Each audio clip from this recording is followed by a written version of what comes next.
Broadcasting from our subterranean studios in beautiful Paradise Valley, Pennsylvania, it's Business and Brain Tumor Talk, a unique show with topics to educate, inspire, and implement. Without further ado, here's your host, Rick Franzo. Thank you, Amanda, and welcome to Business and Brain Tumor Talk. We have a local celebrity. He's going to hate that I said that, but I said it anyway. Meteorologist John Hickey on with John Weather Consulting. John, welcome. Thank you so much, Rick. Yeah, I've always found that word of local celebrity to be very interesting because I've never felt like a celebrity. I feel and kind of think of myself just as like a regular guy. So it's always weird when, I know you, man. And you're just like, oh my God, I'm just like getting groceries.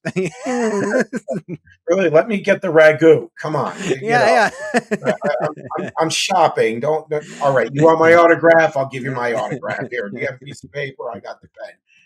Things like that. Welcome. This is actually great. So John's going to explain about the online weather forecasting that he does, why it's valuable, what his path to meteorology was, what are some trends, how he's using technology, and anything else he wants to talk about. So, John, the first question, meteorology, why?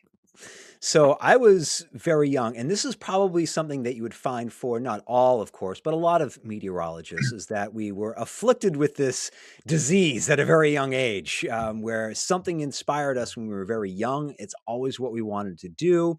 And then we went ahead and did it. So I was, 2 or 3, and I saw a weather guy on TV, a meteorologist on TV, probably Dick Albert, Channel 5 in Boston. And I remember saying, I like this. I want to do this. And so I chased that dream through high school, making sure I had the right classes, going to college. I went to Linden State College in northeastern Vermont. It's also where a lot of TV people end up going, including Jim Cantori from the Weather Channel. Okay. And so I went there, and I really liked it because I'm a skier, and Burke Mountain is 15 minutes down the road and has wonderful tree skiing. And I thought, I can get a degree and ski my way to an education. Sweet. And there's also the Kingdom Trails, where there's a lot of great mountain biking, amazing single track riding up there. So that's what I did. I rode my bike a lot. I skied a lot. And, I made sure I studied too and got my degree in Bachelor's of Science in broadcast and private industry meteorology, because I always enjoyed kind of two different streams, if you will, of the field. And there are many. There's climate science, there's, higher ed, there's the military tracks. There's really endless. Weather is everywhere, and there's different types of weather to study to get you to where you want to go. Aviation is another one. So I always knew, I'm like, well, I like the TV part, but I don't know, maybe I don't want to do it forever. And I want to make sure I have a background in some business and some other things that get you into the private sector. So I made sure I had that track. So I dual tracked is what we called it back in 2010 when I graduated. The dual track of broadcast and private industry meteorology. So yeah, I was always very interested in the weather, and I was interested in different aspects of the business. So I had TV and a private industry background. So with the private industry background, that's where we're going to concentrate today, I think, is you founded this On with John Weather Consulting in February, so about 10 months ago or so. Mm-hmm. And so at what point did you really believe that this could be a viable business for you? So I think I'm still trying to make sure that it's going to be a viable business for me, because right now it's not all that I do. I've got another full-time gig that is really the full-time gig, and On with John is at this point still something that I'm continuing to build up. So I feel confident though that it will get there. It's just going to take time. And I say that because, people say, well, weather is free, weather is everywhere. I've got weather on my phone, and my phone app says it's going to be, this tomorrow. See, the problem with that is your phone app is crap. People will say, well, the forecast changed 15 times, but what they don't realize, and it's not their fault, but your phone app is all weather model driven.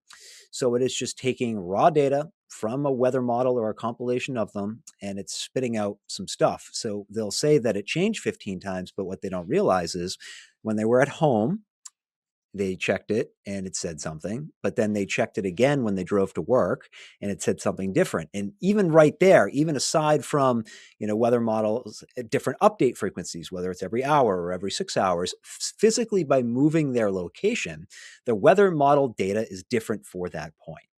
So they got a different forecast. And then they went out to lunch. And while they were out to lunch with their friends, they looked at the weather again and it changed again. And in part, that happened again because their physical location moved.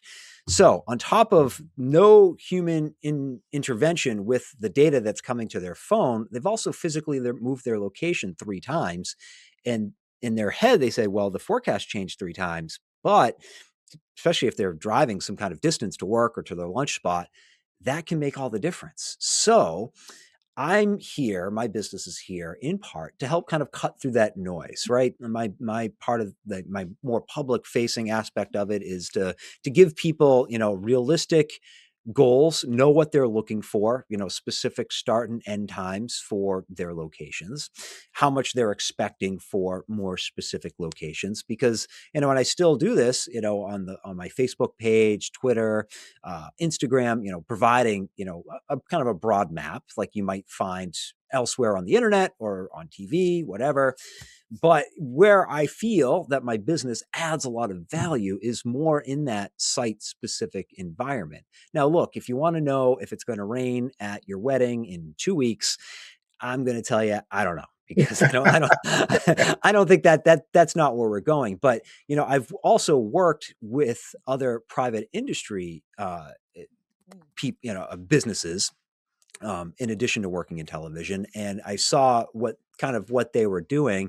And that's kind of what got the wheel spinning of, I like this, but how can I do it my way? How can I do it with my flavor? So kind of taking what private businesses do, that more specific information, like if you were in construction, if you're in landscaping, if you're in snow removal, etc., in providing site-specific information or town-specific information. I know this is Pennsylvania; we only have one town, so community information that maybe you're plowing for. And I feel like I can do way better job than your phone can. And out there's just a lot of information. Right? There's just a lot of weather information, and anyone, whether they have a background in the field, educated or not, because I don't know necessarily that the education makes the difference. It helps, I would say, but where people have kind of learned this information, or maybe they don't know it all, and maybe they just have this weather page, and weather models are free, or a lot of that information is free. Some of them are, some of them aren't, but there's so much free information now. It takes nothing to find some scary looking map and post it on the internet and say, oh my gosh, we're going to get 2 feet of snow in a week. And it's like, well, let's hold on.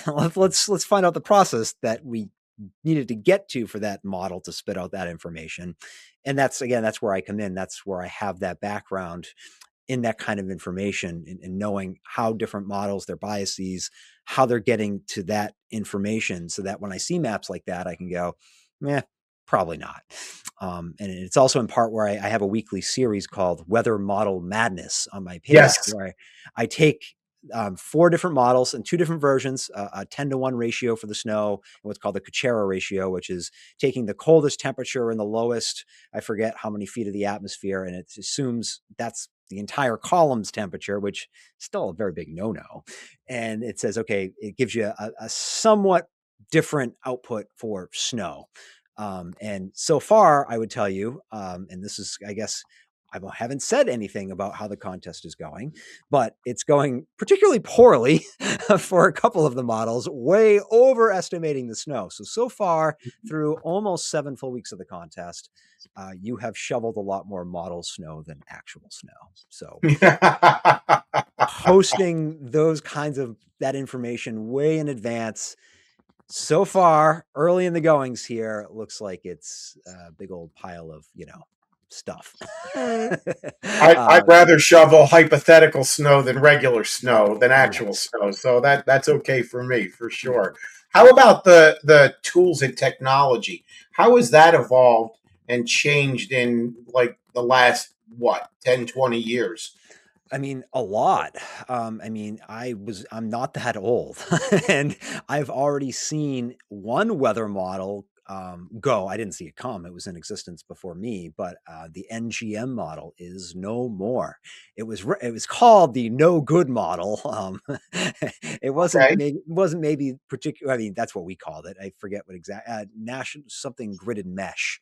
I think is what it actually stood for. And yeah, it had a lot of issues, but it had some upside too. But I mean, I've seen entire models that a generation of meteorologists would look at go away. I've seen the resolution of models become so finely tuned. I mean, we have weather models now that offer like 2.5 kilometer grid point resolution.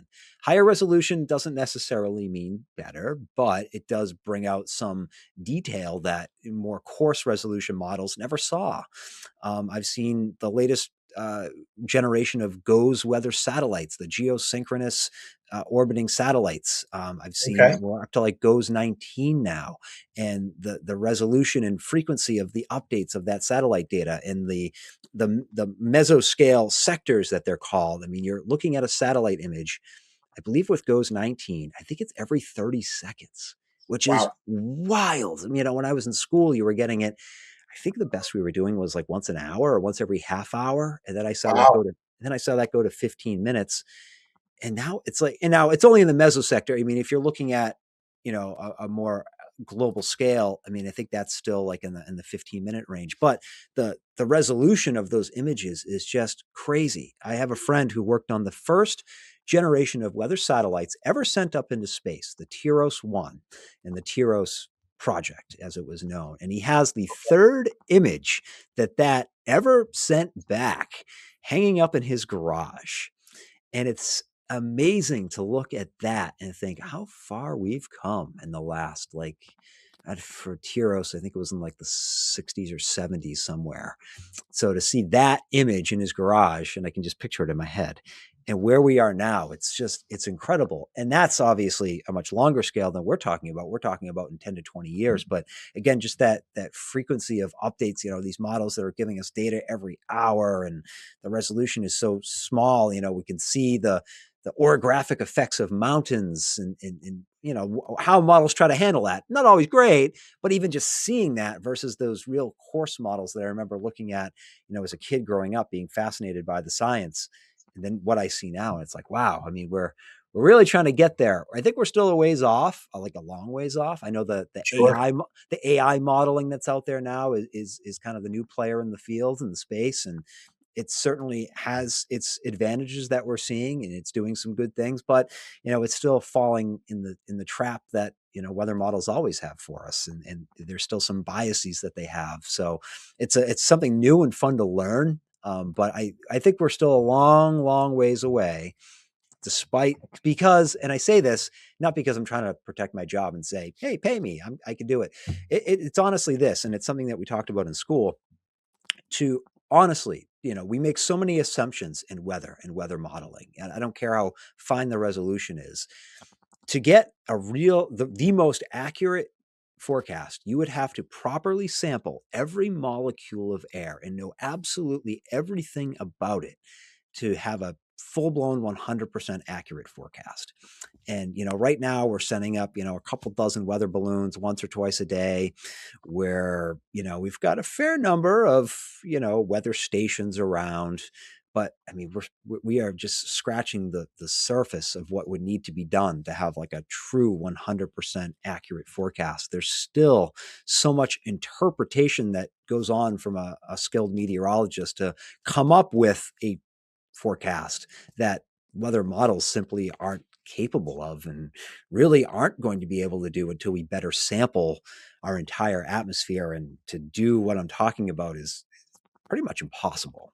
And I don't know that there's going to be a way, at least in my lifetime, that we're ever going to get there. I mean, maybe somewhere in some future world, but we're still a long ways to go before we get to that point. Yeah, no, and that makes sense, right? And so, everything really revolves around weather, whether it's and that wasn't a pun intended, uh, your wedding, or your high school graduation, or the president actually flying into our area a couple days ago. Mm-hmm. And so, or if there's military action anywhere in the world or anything. I could give 1,000 different scenarios. So everything revolves around weather. How is it that you particularly get the trust of your viewers and people that engage with you?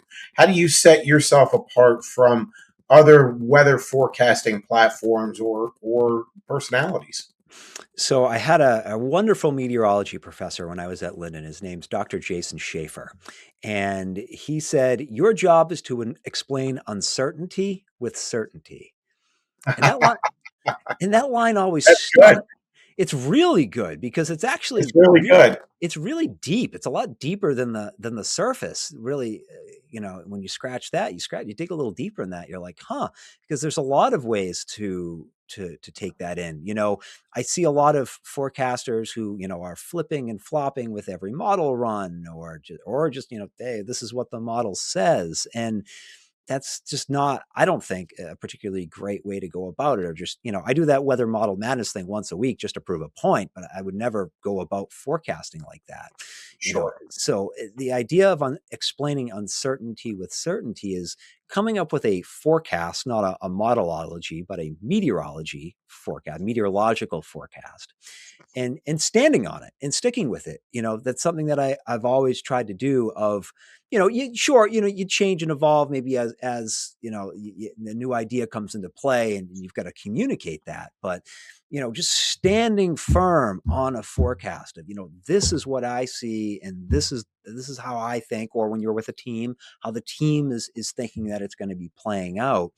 Because if you have to be able to answer a question.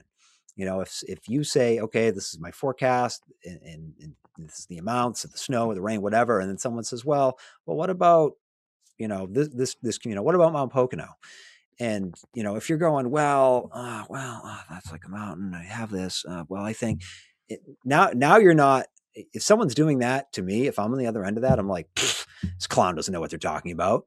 So you've got to be able to be firm and just know it and communicate that and what you know. Communicate a couple of things, what you know and what you don't know, but be firm about it. And because it's okay to say, I don't know how much is going to fall right there.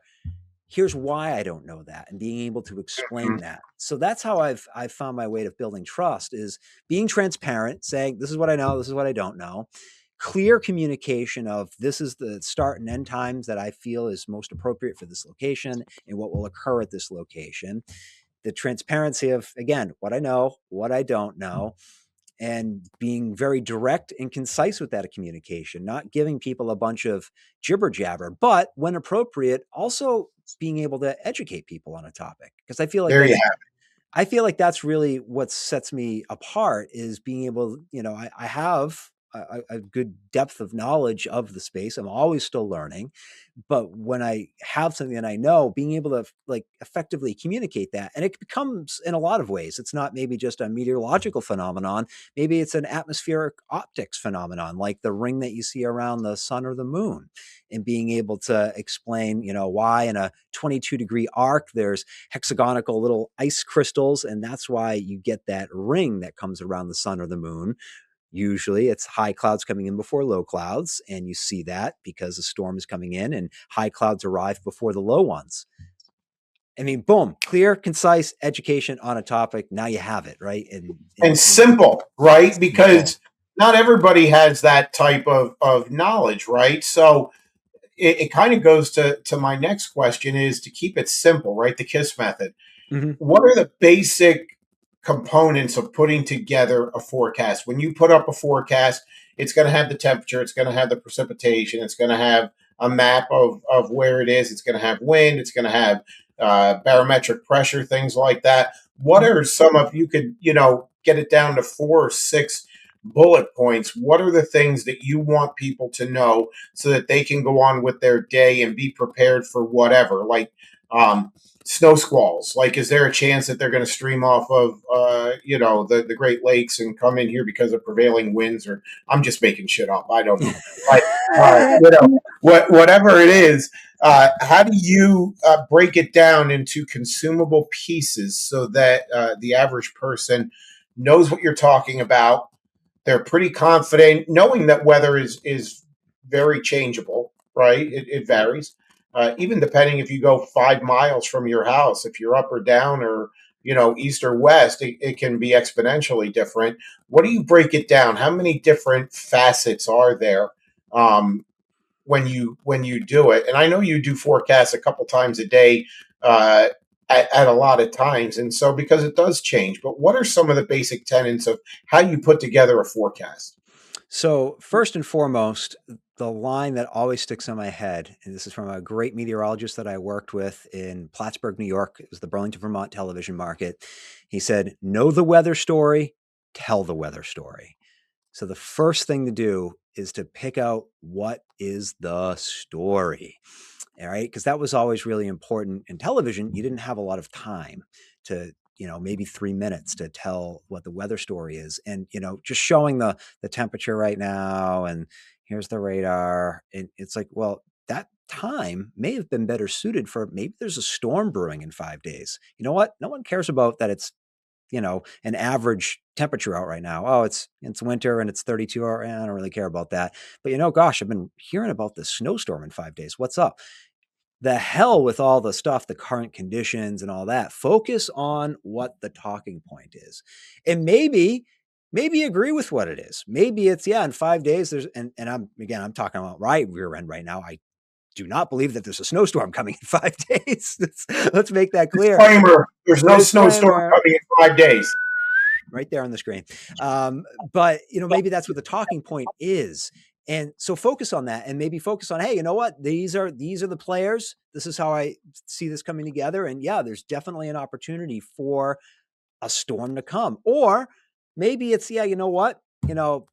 Joe Buck has an internet connection, and he saw that the GFS model, the 18Z run of GFS model, had a snowstorm in 5 days. He posted that, and because it's a big scary map, gained a lot of traction, got a lot of shares, a lot of people saw it, and now we're supposed to get a snowstorm in 5 days. So maybe it's just saying, hey, you know what?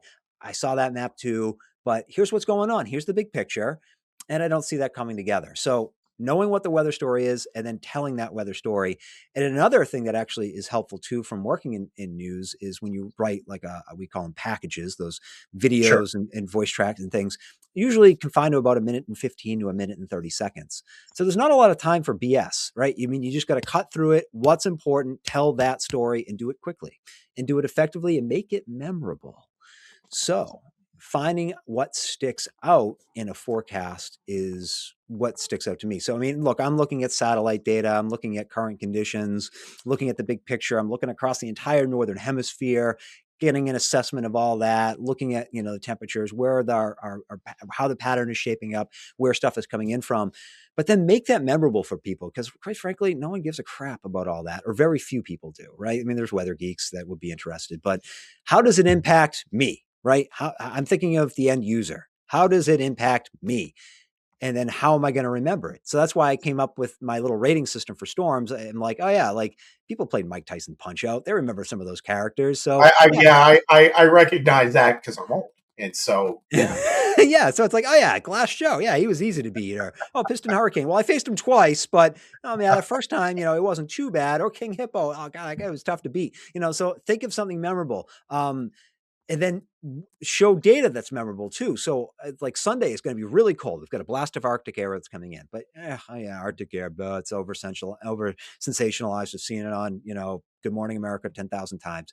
So, but making it show like, look, these temperatures coming in for Sunday afternoon is going to be 20 degrees colder than average.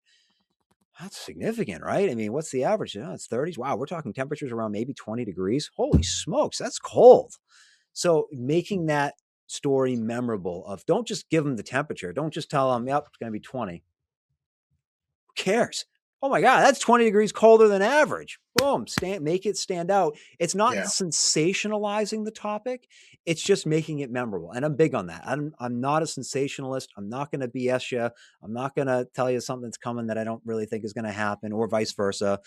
But I'm going to make my feelings on that topic stand out, so that when you're going to work, when you're talking to your family, when you're at the water cooler, whatever, and someone says like something about the weather, you've got a little information now, right? You're armed with it. And you could say, yeah, I follow this guy, his name's John. And, gosh, he showed this picture of Arnold Schwarzenegger. He's as Mr. Freeze. And it's going to be really cold on Sunday. Oh, really? And then the phone comes out and then they're trying to look, right? But you get the picture, making it memorable in a non-sensationalistic way so that people know what's coming, because there's nothing more frustrating than hearing it came out of nowhere. Right. So it's nice to make whatever it is that you're talking about stand out so that they remember. You obviously are passionate about what it is that you do. I do want to switch gears and astronomy.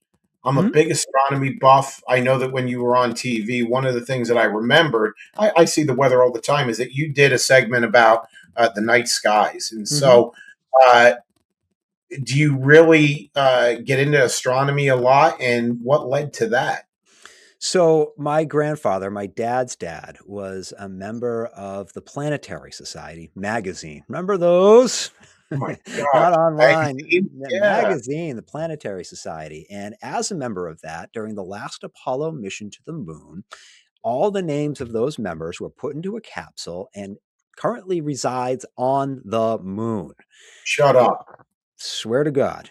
That's crazy. Or hand to God. That is what happened. And so Wow. he loved the sky, and particularly the moon. When we'd go down to visit him, I mean, my dad would almost be like running him over, honking the horn, because he'd be out in the the driveway. He's doing this, he's trying to find the moon, he's trying to see what's going on, and he just loved it. And so that kind of rubbed off on me, and stuff would happen like. And my parents are both engineers by trade. My mom, an industrial engineer by trade, ended up kind of pivoting midway through her career, doing something different than that. And my dad's still a mechanical engineer. So I'm kind of wired that way, and they're wired that way, of just being naturally curious about science as well. So your grandfather who's always staring at the moon, your parents are engineers, and they would make big deal about stuff like the meteor showers. I mean, I remember being a kid going outside, the whole neighborhood, come out, and we're all sitting on the lawn and we're watching the meteor shower, and they made a big deal about it. We'd see like something in the newspaper or on the news about, there's going to be a space station flyover. And my dad would be like, come on, let's go see that. And then we'd make sure that we were out and we're looking, wow, look at that. Right. So it wasn't something that like baked up for TV that I was trying to like cook up some. No. I didn't say you were even going that way, but I mean, I think that there is some of that exists out in television. There's like insincere, non-sincere stuff for ratings, and they got to get the advertiser dollars and things. Yeah, exactly. But no, like I was really interested in it. It was naturally baked in. So I don't like have a telescope or anything like that. Right. But I mean, I am naturally curious, and it helped too because I was working nights, so that like you're out at night and you're seeing it. Now I'm up really in the morning and I'm working real hard, and by the time I'm done with that, like the sun's already up. But I do try to pick out some of the key events when I can, like make sure I'm out and try to see the super moon, or try to catch a notable meteor shower. We've got the Geminids coming up, that kind of a thing. So it's something that I'm still passionate about. Maybe I just don't talk about it quite as much anymore, but the passion runs deep. Here's for the ratings. You ready? UFOs, yes or no? Yeah. Okay, good. So now I was hoping you would say yes. You weren't prepped on that. You were prepped on basically nothing. I don't give anything away. So that's a whole nother show. I'm a big UFO believer. So let's do a show in the future. I'll bring in some other people and you'll be a part of it. Let's talk about UFOs. That would be an interesting topic for discussions, or the UAPs, or whatever they want to bill it as now. No, I'm big on that. My eye is always up to the sky. Ask my wife. I'm always looking up. How do people find you on Facebook or on social media and connect with you and On with John Weather Consulting?